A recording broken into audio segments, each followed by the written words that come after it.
Hey there everybody, it is Marianne from Thrive, and today's quick tip is going to show you how you can take your form data and make it dynamic and engaging with an audience, whether you are presenting virtually or in person. And that's using the Live Present tool.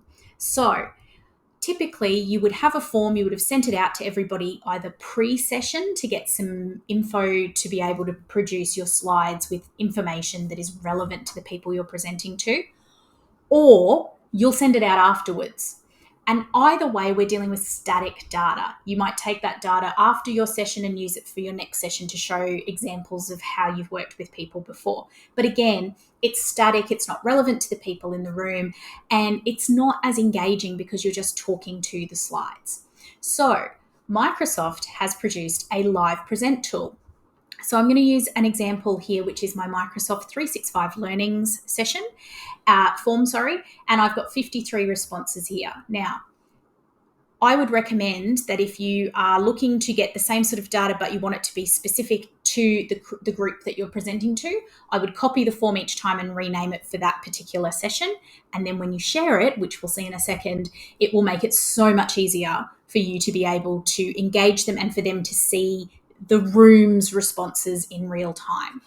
So once we've got our form created, we head to this button here, Present. So not Preview, which is where you would see it if you're manually filling in the form individually. This one is going to be for me to present. And look at that. Straight away, now, I don't have control over the colors, format, fonts. So this would be a choice if you are not worried about that. But let's think about the time saving. So firstly, the answers that I have are here in real time and they're shown graphically. Depending on the type of question, this is a choice question. I can do it as a tree map or a bar. If I do it as a bar graph, then we've got this option, okay? I like the tree map because it's a little bit different. But the interesting thing is on the left-hand side of my screen, I've got a way for people in the room or on the screen to join and be a part of these responses in real time. They can scan the QR code with their phone and then they will manually fill the form in like they would normally, but their response will get added here. This number will tally up as they go through the questions and the next response would be 54, 55 and so on. Or if I'm presenting live in Microsoft Teams, where you do the live present, that link should work for them as well. You can also click here and you can say to everybody, we're going to do a form in real time. I want to get your data and I want to talk about it as we work through it. Scan the code now. So you can do that and pop it straight up on a big presentation screen if you're in an auditorium where you're doing face-to-face. But also if you're on screen, it's much easier for everybody. But it will be there the whole way through.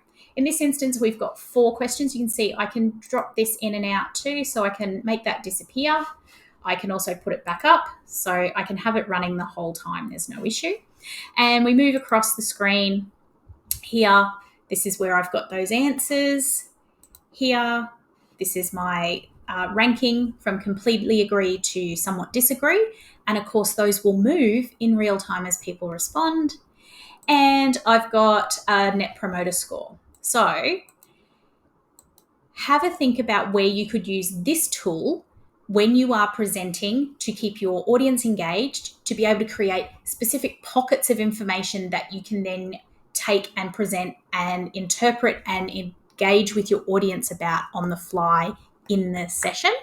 But also think about how it will change the way that perhaps you would write your questions, or that you would, which particular form you might choose the question to be, to make sure that it's graphically really lovely to present.